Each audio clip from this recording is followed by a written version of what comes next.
Megan, thanks very much for that. Meantime, that Baltimore police sergeant caught on video hitting a woman after the woman had hit another police officer will not be charged with the crime. The sergeant was suspended after the incident, and the city police commissioner ordered an investigation.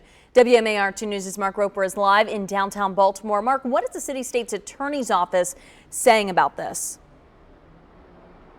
Good morning, Ashley and Christian. The incident happened here at Baltimore and Gay Streets Friday night, and the Baltimore City State's Attorney's Office says that the sergeant involved didn't do anything illegal and that it's up to the police department to take action. Now, in that video, you can see the woman strike an officer in the face. The sergeant tries to restrain her when she breaks free and hits the officer a second time.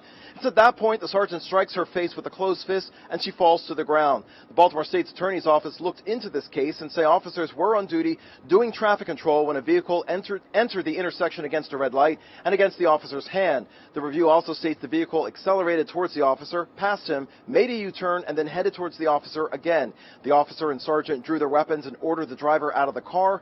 The review further states the woman spat at the officer before striking him twice.